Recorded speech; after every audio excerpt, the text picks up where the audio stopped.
ন নিগদতি ৰাজা শুনায়ে কচিতে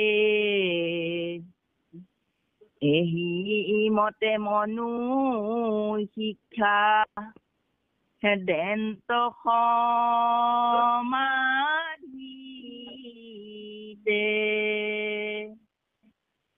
এ ৰাম ৰাম মহামন্ত্ৰ উপনিষ দৰ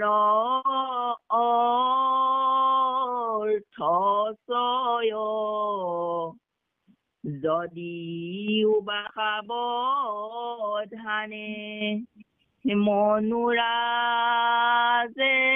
কয়। কৃষ্ণ বৰ্মন প্ৰভু কেকুতকৈ আগবাঢ়িব লাগিব আৰু ভাৰত কৃষ্ণ কৃষ্ণ হয়।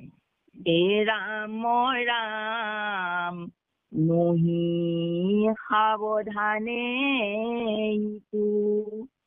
হেন মনে মানি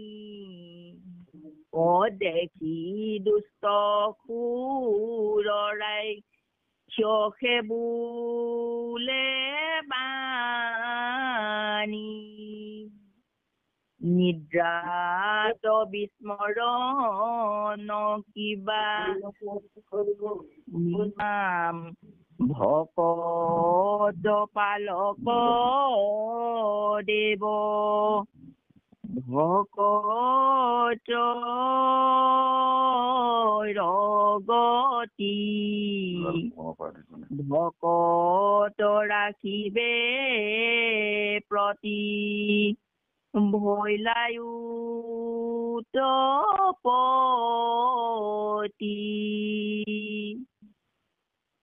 ও যাম নামে আপোনাৰ উচ্চ দেৱগণ চতুৰ্ভীতি যায় বেৰি আতিৰংগ কৃষ্ণ কৃষ্ণ কৃষ্ণ মহাশাস্ত্ৰখনৰ মহাপুৰুষ গুৰু শ্ৰীমন্ত শংকৰদেৱৰ আশীষ পুষ্ট কৃষ্ণ ভক্ত ব্ৰাহ্মণ কুলজাত কৃষ্ণদাস মহাপণ্ডিত গোপাল চৰণ দ্বিজ ৰচিত অসমীয়া ভাষাত অষ্টম খণ্ডৰ গজেন্দ্ৰ মুখনৰ কিয়দংশ কৃষ্ণকলৈ আগবাঢ়িছে। মহান শাস্ত্ৰ শ্ৰীমদ ভাগৱত একোটা শব্দৰ মহান অৰ্থ আজিলৈ আমাৰ জ্ঞান কোহৰ প্ৰৱেশ নকৰাকৈ আছে।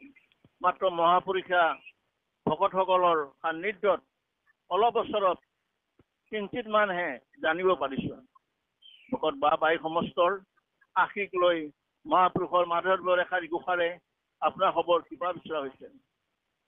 অচিন্তয় অনন্ত শকতিৰ পতি হৰে হৰে হৰে হৰে তুমি কৃপাময় দেৱ অগতিৰ গতি তুমি সত্য সনাতন সদাশিৱ হৰি হৰি হৰি হৰি তোমাৰ চৰণে মাগো নিৰ্মল ৰতি।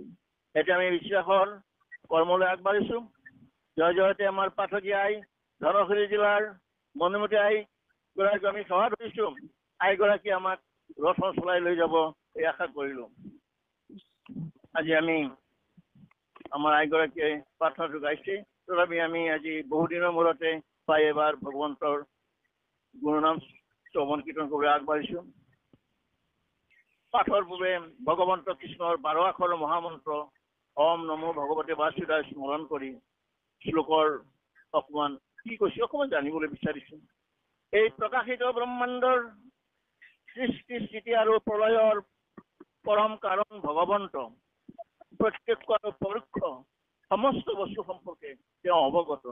তেওঁ সমস্ত জানে, তেওঁ সৰ্বজান, তেওঁ সম্পূৰ্ণ স্থায়ী কাৰণে তেওঁ অতীত আৰু কোনো কাৰণ নাই। তেওঁৰ প্ৰদত্ত বৈদিক জ্ঞান অন্তৰত উপলব্ধি কৰোৱাই ঋষিমুনি আৰু দেৱতাসকলৰ হিত সাধন কৰে।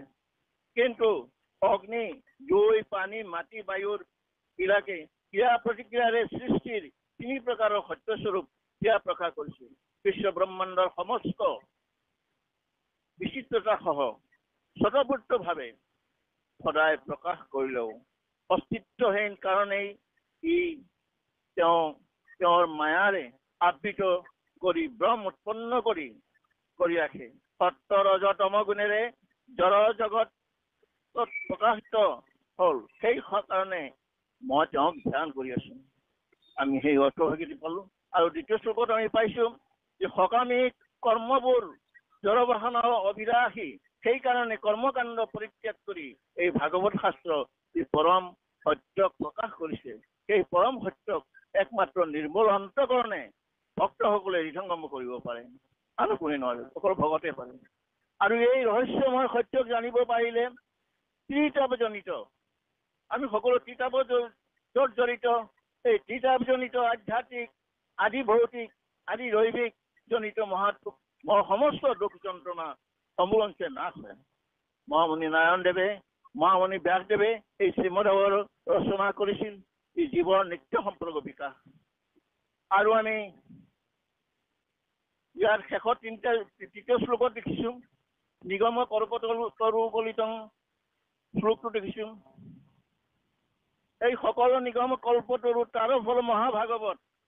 এই ফলটো মহাভাগৱতী মুখমুখে আহি ভূমিত বইলা বিদ্যুৎ ৰসৰ চতুৰ যিজন কৃষ্ণৰ চৰণে দিয়া মন পৰমখন্ত্ৰী প্ৰিয় ৰহ। ইয়া আমাৰ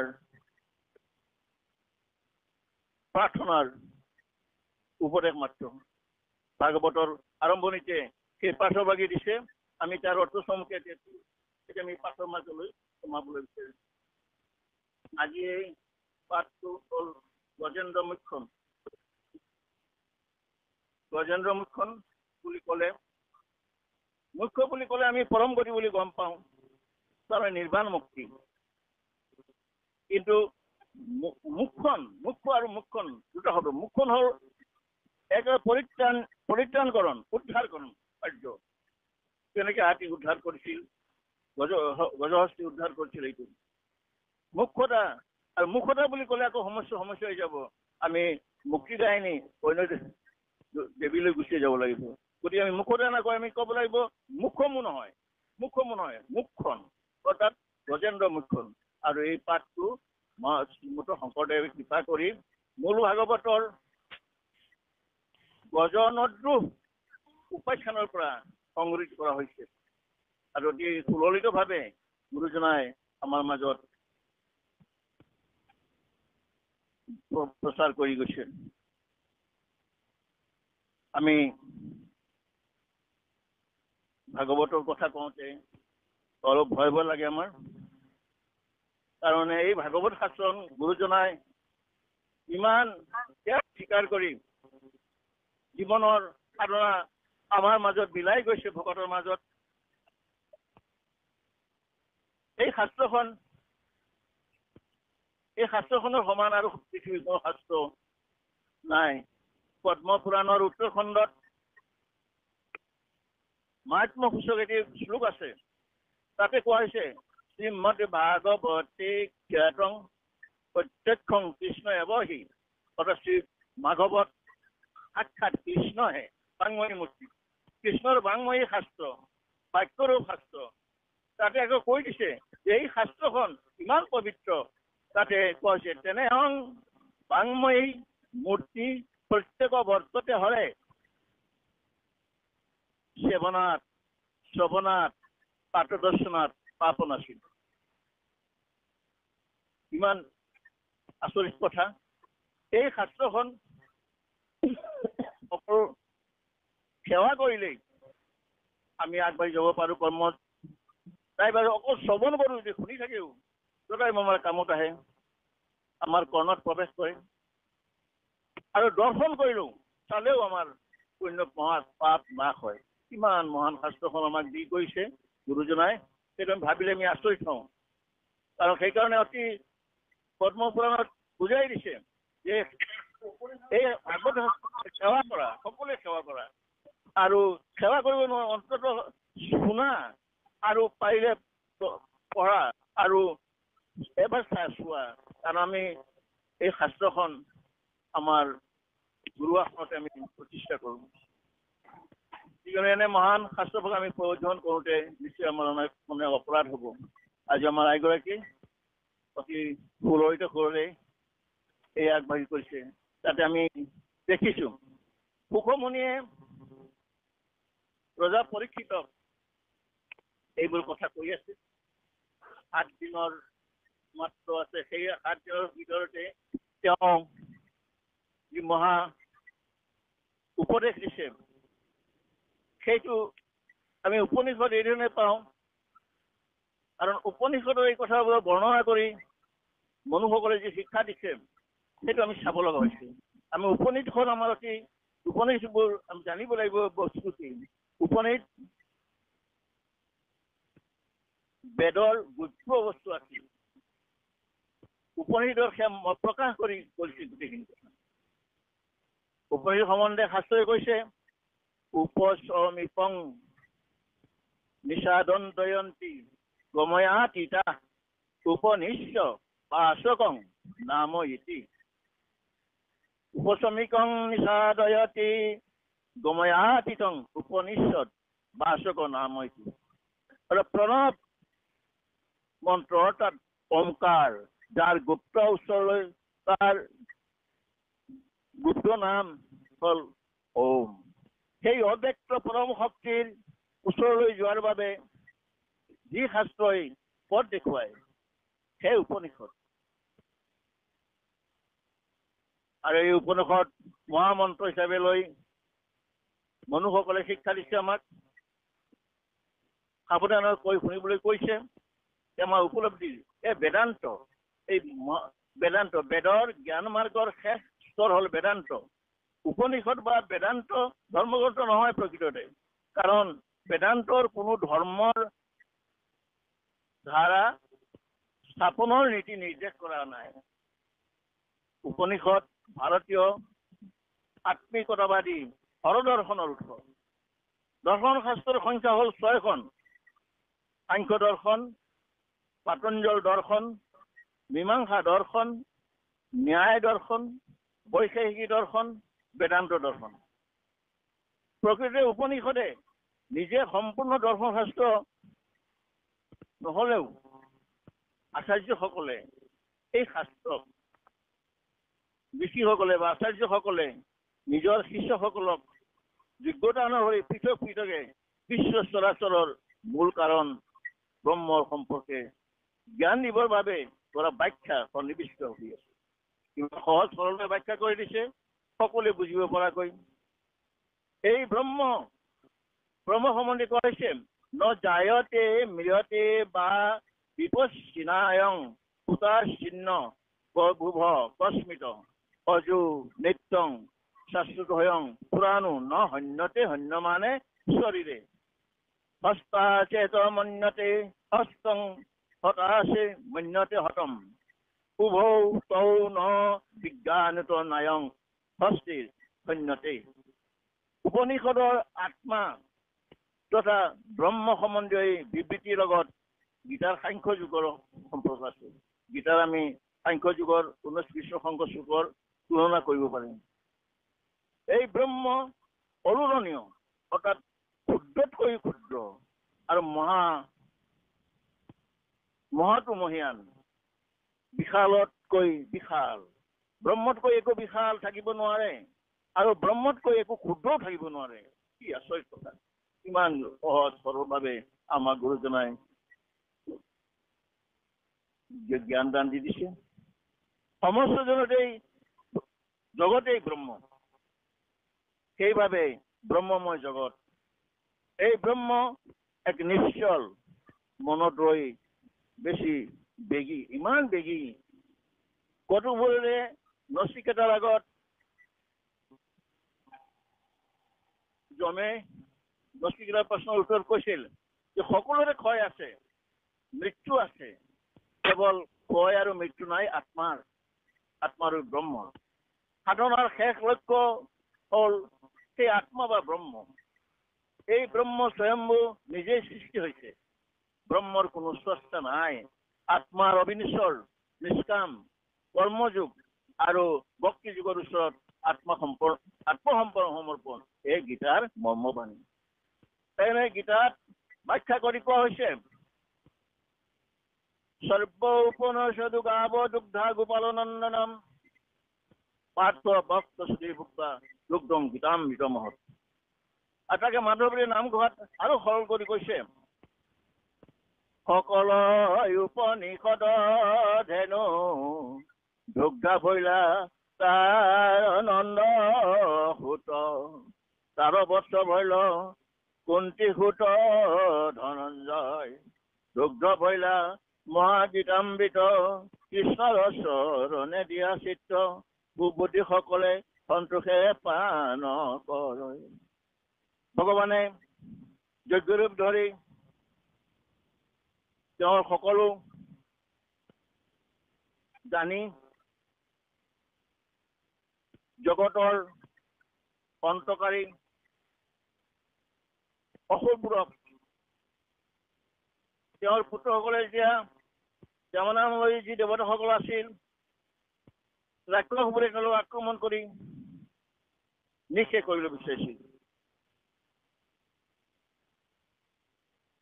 আৰু মনুৱে আমাক এইবোৰ কথা বিতংভাৱে বুজাই দি গৈছে। মনুৱে অসুৰকুলৰ ৰাক্ষসকুলৰ কথা লৈ চিন্তিত হৈছে। সেইকাৰণে ভগৱন্তৰ যজ্ঞৰূপ ধৰি সেই অসুৰকুলক নিধন কৰিবলৈ চেষ্টা কৰিছে। তেওঁ ভকত পালক, ভকতৰ গতি, আমাৰ ভকতসকলৰ গতি একমাত্ৰ ভগৱন্ত। তেওঁ যজ্ঞৰূপে আহিল আৰু যজ্ঞৰূপে আহি যি মহা দানা ঘূৰাই গল, অসুৰকুলক নিধন কৰি শান্তি প্ৰতিষ্ঠা কৰিলে। সেইজন ভগৱন্ত, যজ্ঞৰূপে থকা ভগৱন্ত। তেওঁৰ পুত্ৰসকল দেৱগণ যিসকল পুত্ৰ আছিল, তেওঁলোকে ৰংগমনে ঘূৰি ফুৰিছে। আৰু সেই সময়তে নানা অমংগল সূচনা হৈছিল এই জগতত, যেতিয়া বাধ্য প্ৰয়োজনৰ ক্ষেত্ৰত যজ্ঞ ৰূপত ভগৱন্ত আবিৰ্ভূত হল। কৃষ্ণ আইগৰাকী অকমান আগবাঢ়ক। কৃষ্ণ কৃষ্ণ হয়।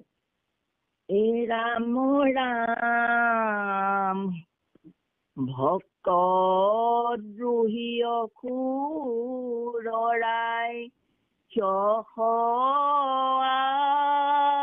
আছে যত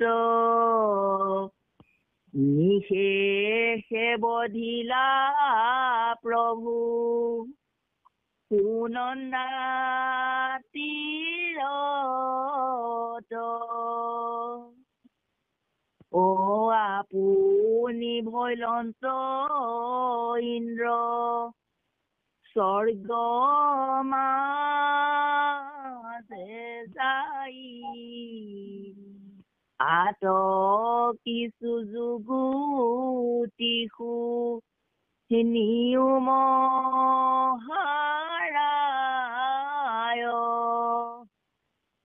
এ ৰাম ৰাম প্ৰত্যেক মনুৰ লগে, মনো আদিশয়, অনুক্ৰমে ভিন্নে ভিন্নে, হবে প্ৰবৰ্তয়। ও এহি কথা সুতে কহি, বাহাদত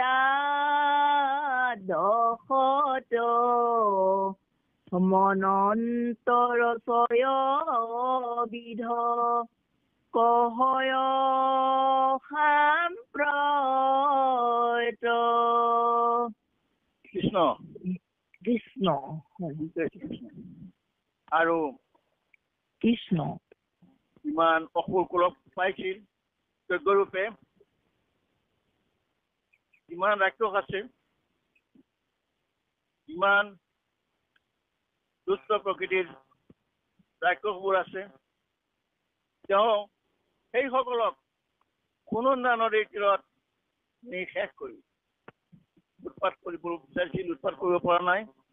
দেৱগণক, নৰপুত্ৰ দেৱগণক ঘূৰিবলৈ দিয়া নাছিল। আৰু সেই সময়ত ইন্দ্ৰই গৈ স্বৰ্গত গৈ স্বৰ্গৰাজ্যত ঠাই পাইছিল। আৰু এটা কথা তেওঁলোকে বুজাই দিছে, সেই সময়ৰ অৱস্থা মনুষ্য 6 মানুহ আছিল। এই 6 মানুহে, বৈৱস্বত মানুহ আদি কৰি 6 মানুহে একোটা যুগৰ সৃষ্টি কৰি ভগৱন্তৰ গুণলীলা প্ৰকাশ কৰি গৈছে। এই কথা আমি দ্বাদশত ভালদৰে উপলব্ধি কৰিব পাৰোঁ। দ্বাদশৰ বিতংকৈ গুৰুজনাই বৰ্ণনাটো কৰি থৈ গৈছে। আৰু মন্বন্তৰো 6 বিধ মন্বন্তৰ হৈছে তেতিয়ালৈকে 6 বাৰ 14 মানুহৰ ৰাজত্ব। 6 মানুহে আগভাগতে এইখিনি কৰি গৈছে, দুষ্টক দমন কৰি গৈছে।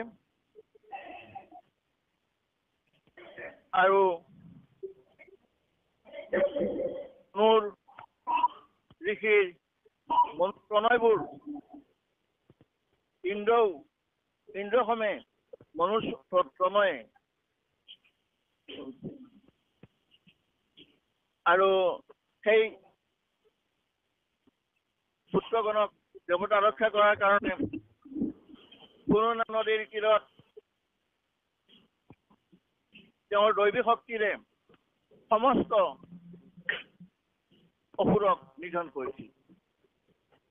আৰু তেতিয়া অলপ শান্তিৰ বাতাবৰণ সৃষ্টি হৈছিল। এইদৰে গৈ ভগৱতে দুষ্টক দমন কৰি শান্তি ৰাজ্য প্ৰতিষ্ঠা কৰিবৰ কাৰণে আগবাঢ়ি গৈছিল যজ্ঞ নামে অৱতাৰ ধৰি। আৰু আমি এইদৰে আমি গৈ পাম, আৰু আগলৈ গৈ আমি গম পাম যে তেওঁ কি কি কাম কৰিছিল। এইখিনি কথা অকমান আগবাঢ়িম। কৃষ্ণ এ ৰাম ৰাম মনু ঋষি দেৱ আৰু মনোৰতনয় মাধৱৰু অৱতাৰ ইন্দ্ৰ সমেশয়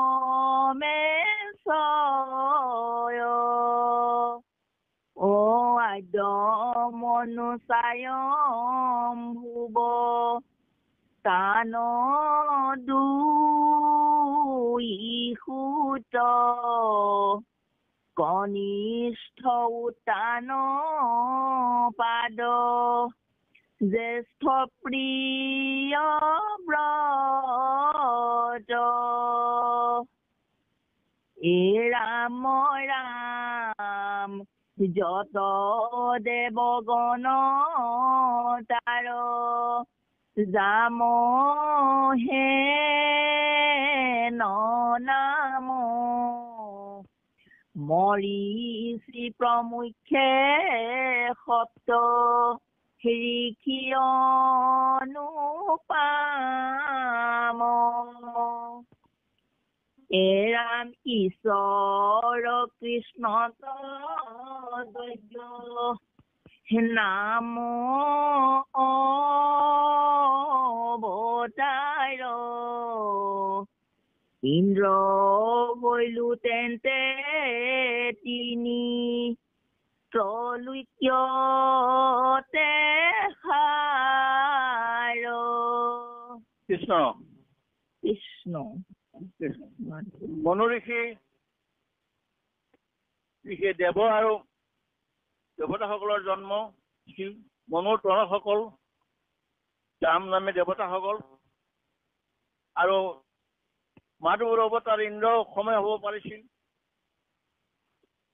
আদ্য মনু স্বয়ম্ভু তেওঁ 2 পুত্ৰ আছিল আৰু এই 2 পুত্ৰ এজন কনিষ্ঠ হ'ল উত্তানপাদ, জ্যেষ্ঠ চনৰ প্ৰিয়ব্ৰত। এই উত্তানপাদ আৰু প্ৰিয়ব্ৰত দুইজনৰ জাম নামে দেৱতাসকলৰ উৎপত্তি হৈছিল। মৰিচ প্ৰমুখে সপ্তঋষি জন্ম হৈছিল আৰু তেতিয়া কৃষ্ণই যজ্ঞ অৱতাৰ ধৰি ইন্দ্ৰৰ ওপৰত ত্ৰৈলোক্যত স্বৰ্গ মৰ্ত পাতাল সকলোতে অধিকাৰী হৈ থাকিল।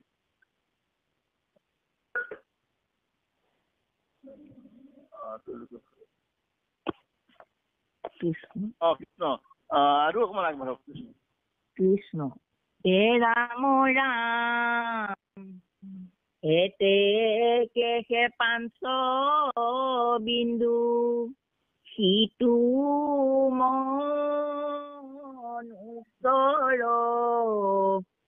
আৰম্ভতে নিৰূপিছো চতুৰ্থ স্কন্ধৰ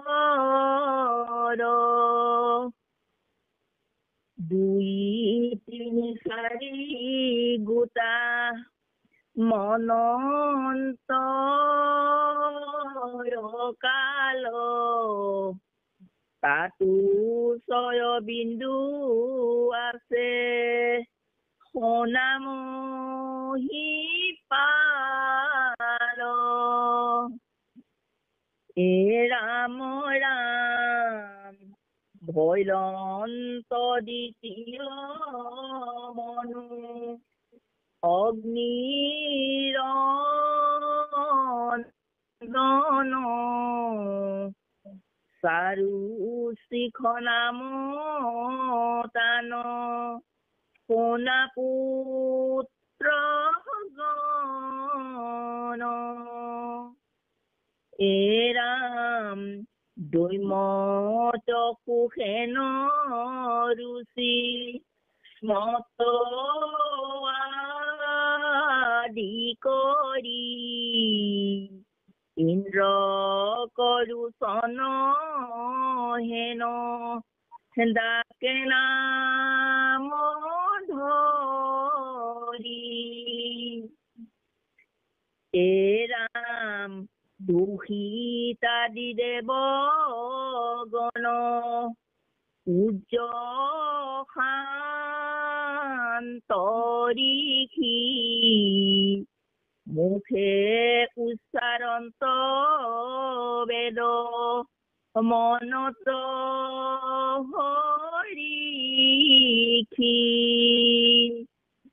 হে ৰাম বেদ শিৰাৰিষিৰতু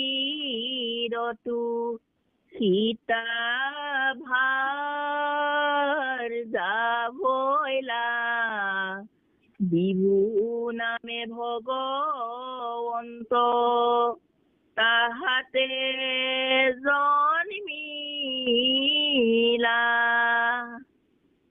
কৃষ্ণ হে ৰাম বিভু ঈশ্বৰক উত্তম চৰিত্ৰ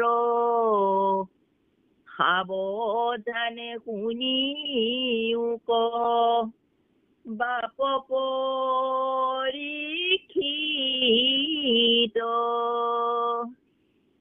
হে ৰাম কমাৰ কালৰে পৰা ব্ৰহ্মচাৰী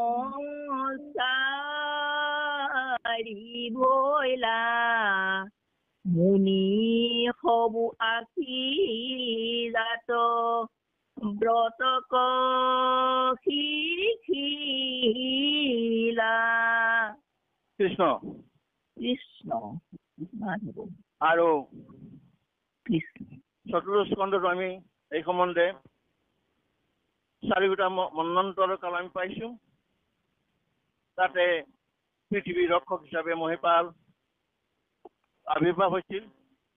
তৃতীয় মনু অগ্নিৰ নন্দন, সৰুচিছ নাম পুত্ৰসকলক বুজাই দিছে, তেওঁৰ নাম সৰুচিছ। আৰু দুম্মত, দুখন, ৰুচিৰাশ্ম আদি কৰি দেৱগণৰ নাম। ইন্দ্ৰক ৰোচন বুলি কোৱা হৈছিল। লিখিত আদি দেৱগণ উৰ্জসাজ শান্ত ভাৱ আছিল। সদায় তেওঁলোকৰ মুখত বেদৰ মন্ত্ৰ উচ্চাৰণ হৈ আছিল। কি শান্তিময় পৰিৱেশ সৃষ্টি হৈছে জগতত। আৰু বেদশিতা ঋষিৰ সুখিত মানে ভাৰ্য এজন আছিল। সেই ভাৰ্যাৰ গৃহতে ভগৱন্তৰ আবিৰ্ভাৱ হ'ল বিভু নামে। বিভু মানে ভগৱন্তৰ আবিৰ্ভাৱ হ'ল দুষ্টক দমন কৰাৰ কাৰণে, জগতৰ শান্তি প্ৰতিষ্ঠাৰ কাৰণে। তেওঁৰ চৰিত্ৰ ইমান উত্তম চৰিত্ৰ আছিল। এই কথা ভালকে বুজাই দিছে শুকমুনিয়ে ৰজা পৰীক্ষিতক। সকলো বাল্যকালেৰে ব্ৰহ্মচাৰী হৈ যায় আৰু সকলো ব্ৰত আদি শিকিলে আৰু সকলোৱে মহাসুখেৰে ধৰ্মবাণী প্ৰচাৰ কৰি কৰি আগবাঢ়ি গৈ থাকিল ভগৱন্তৰ কৃপাত। আৰু আমি এইদৰে আমি দেখিছো শান্তি প্ৰতিষ্ঠাৰ কাৰণে তেওঁলোকে সদায় বেদৰ আশ্ৰয় লৈছিল। বেদ মানে জ্ঞান, জ্ঞানৰ আশ্ৰয় লৈছিল। এই বেদক বুজাবৰ কাৰণে উপনিষদে আমাৰ ইমান আগবাঢ়ি গৈ গৈছে। আমি এইবোৰ কথা আমাৰ পৰীক্ষিত ৰজাক শুনোৱাৰ ফলতে শুকমুনিয়ে আমাৰ বক্তাসকলক জ্ঞান দিছে যে কিদৰে ঈশ্বৰে অকল ভকতৰ কাৰণে, অৰ্থাৎ দেৱগণ সদায় ভকত, সেই ভকতসকলক ৰক্ষাৰ কাৰণে, দুষ্টক দমন কৰাৰ কাৰণে সদায় তেওঁ আবিৰ্ভাৱ হয়। এতিয়া বিভু অৱতাৰত তেওঁ জন্মি উত্তম চৰিত্ৰলৈ গঢ়। ভগৱন্ত যেতিয়া জন্ম লয় তেতিয়া উত্তম চৰিত্ৰলৈ জন্ম লয়। আৰু সেই চৰিত্ৰত আমি অৱগাহন কৰিলে আমাৰ ভকত কুল আগবাঢ়ি যায়। আগবাঢ়ে অকমান কৃষ্ণ কৃষ্ণ। হে ৰাম ৰাম অষ্টম সহস্ৰ আশী হাজাৰ পৰ মহাতত্ব জানি এৰি খিলে কবাৰী ঘৰ এই নামত উত্তম প্ৰিয় ব্ৰতৰ তনয় আতি শুদ্ধ চিত্ত মনু ভৈলন্ত দূত এ ৰাম ৰাম পৱন সৃঞ্জয় যজ্ঞ পুত্ৰ আদি কৰি ৰাজা হুয়া থাকিলা কৃষ্ণৰ ভক্তি ধৰি প্ৰমদাক আদি কৰি বশিষ্ঠ তনয় ভৈলন্ত শপত ঋষি আতি শুভানয়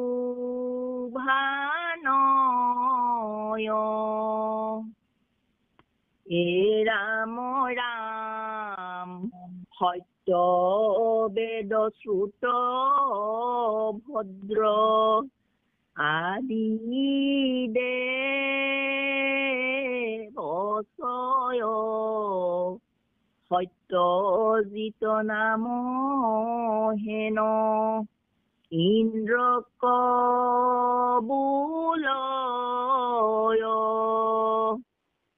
পুৰুষ উত্তম দেৱ প্ৰভু ভগৱন্ত ও ধৰ্ম পতি সুনিতাত বেকত ভৈলন্ত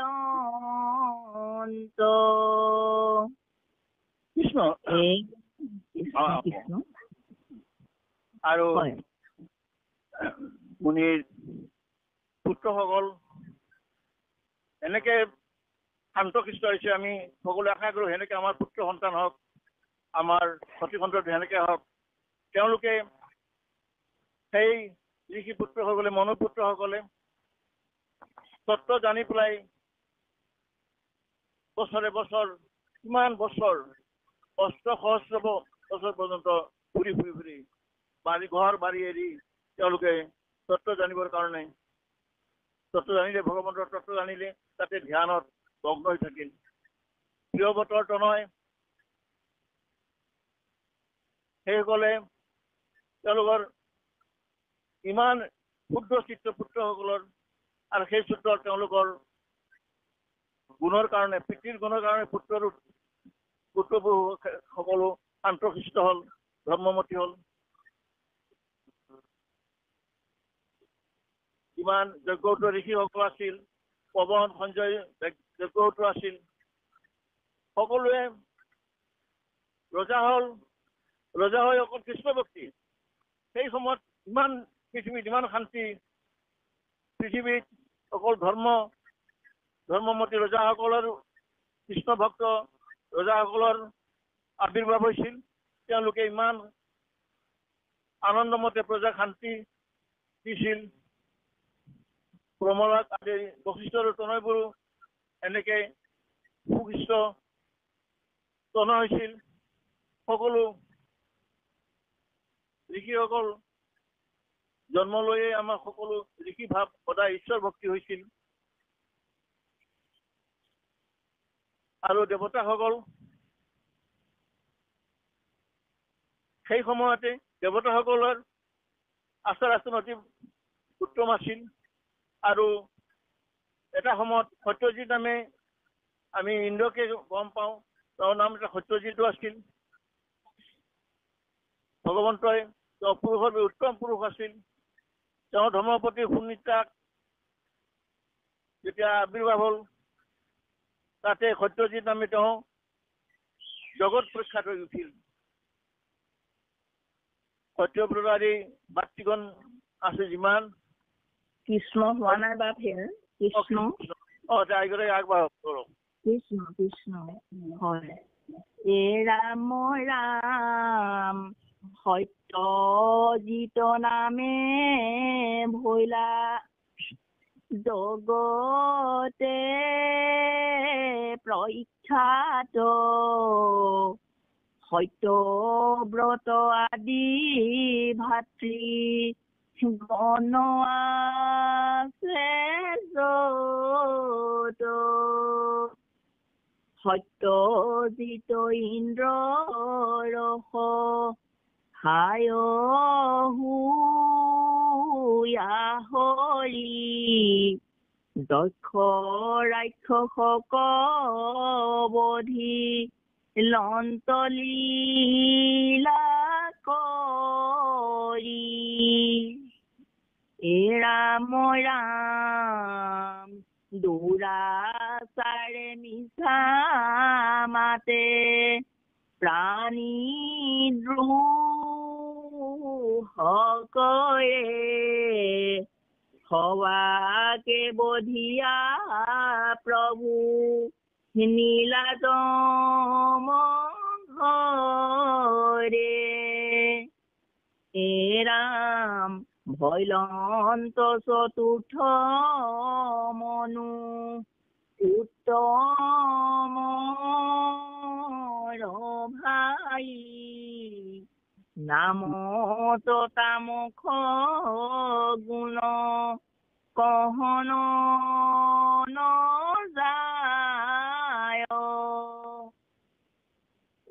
ৰাম ৰাম পৃথু খ্যাতি নৰ আদি 10 পুত্ৰ জাত সত্য কহৰি আদি দেৱগণ খ্যাত ত্ৰিশিখা ইন্দ্ৰৰ নাম জগতে বিদিত জ্যোতি ধাম আদি সপ্ত ঋষি শুদ্ধ চিত্ত কৃষ্ণ আৰু সত্যজিৎ নামে জগতৰ প্ৰখ্যাত হৈ থাকিল ইন্দ্ৰ সত্যব্ৰত আদি কৰি যিমান ভাতৃসকল আছিল সকলো মহাপুণ্যৱান মহান ধৰ্মমুখ সত্যজিৎ ইন্দ্ৰৰ সহায় ভগৱন্ত হৰি সহায় হৈ তেওঁক আগবঢ়াই দিলে যক্ষ ৰাক্ষসক তেওঁ বধ কৰিলে ইন্দ্ৰৰূপ ধৰি প্ৰাণী দেহৰ দুৰাচাৰবোৰক যিসকলৰ মিছা মাতে প্ৰাণী দ্ৰোহ কৰে সকলোক তেতিয়া বধ কৰিলে জমঘৰে পঠাই দিলে এইদৰে চতুৰ্থ মনু উত্তমৰ ভাই তামক পুনৰ আছিল কথা কোৱা নাযায় আৰু তাতে পৃথু আদি নৰ 10 পুত্ৰ জাত হ'ল তেওঁ ক'ত গৈছিল হয় পৃথু খ্যাতি নৰ 10 পুত্ৰ জাত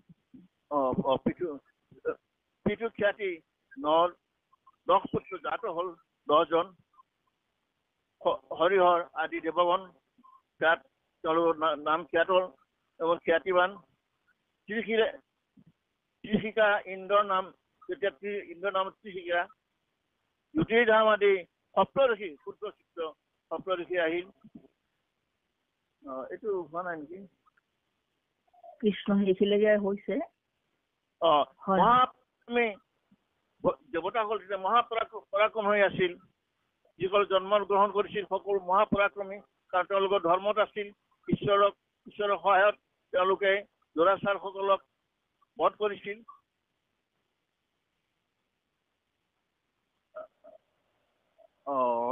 এইটো হোৱা নাই কৃষ্ণ হয় কৃষ্ণ কথাখিনিতো হৈ আছে কৃষ্ণ ৰাম ৰাম মহাপৰাক্ৰমী আনো ভৈলা দেৱচয় বৈধৃত বুলিয়া হবে বিধৃতি তনয় এৰাম কালে নষ্ট কৰিলে যত বেদবাণী আপোনাৰ তেজে উদ্ধাৰিলা মহামানী ৰাম ৰাম নামে হৰি মেধাৱতী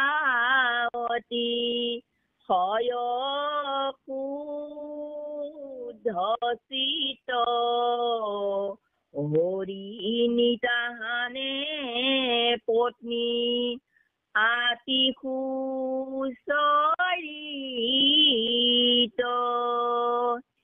এৰাম দুয়ো মিলি মাধৱত ভকতি কৰন্ত তান গৃহে ভগৱন্ত উদিত ভৈলন্ত হে ৰাম ৰাম হৰি হেন নাম ঘুখি লেক সৰ্বলোক পৰম আশ্চৰ্য কৰ্ম ৰাজা শুনিও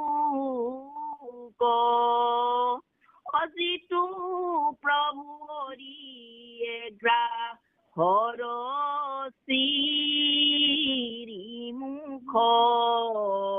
গজেন্দ্ৰ কমুকুতক ৰিলাগু চাই দুখ। কৃষ্ণ স্বামী স্ত্ৰীৰ মধুৰ মিলনত হৰি নামে ভগৱন্তৰ উদয় হ'ল। ইয়াত আমাৰ এটা ৰহস্য সোমাই আছে। আমি যিসকল মানৱ শ্ৰেণী আছো, যিসকল আমি ভকত সকল আছো, আমি স্বামী স্ত্ৰীৰ মধুৰ মিলনত আৰু কামনাত উত্তম পুত্ৰ জন্ম হয় আৰু ভগৱন্ত নিজে আহি তাত জন্মগ্ৰহণ কৰে। এনেকে অৱস্থা হ'ল। গতিকে সেই অৱস্থা কৰিবলৈ হ'লে আমাৰ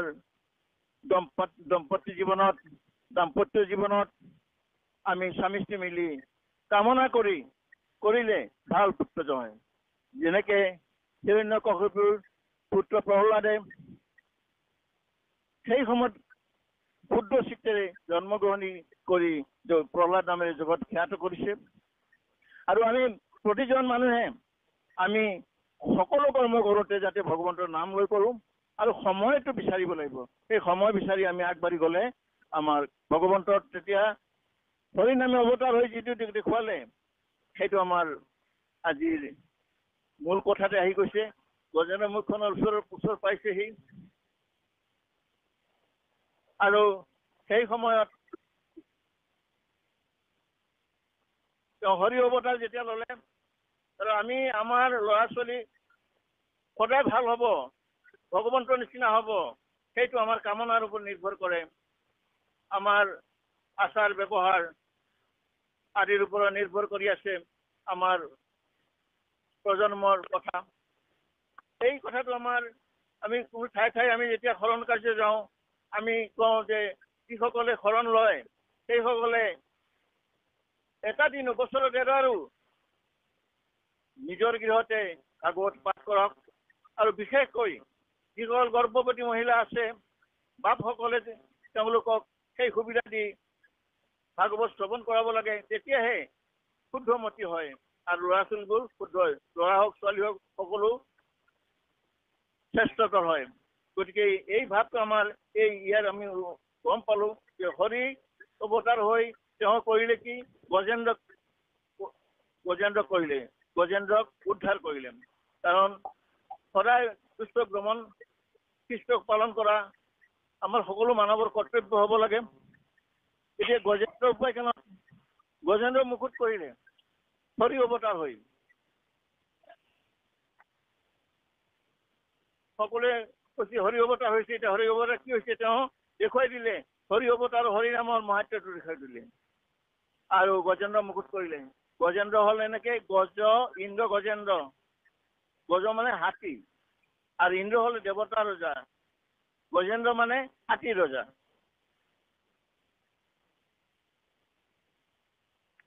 আৰু সেই গজেন্দ্ৰ মুকুট কৰাৰ মূলতে হ'ল ভগৱানে ঈশ্বৰৰ নামত বিশ্বাস ৰাখিবৰ কাৰণে সেই উপাখ্যান আৰম্ভ কৰিলে। আৰু গজেন্দ্ৰৰ লগতে যেনে ভগৱান অৱতাৰ ধৰি লৈছে, হৰি অৱতাৰ গজেন্দ্ৰৰ লগতে এই উপাখ্যানতে হৈছে।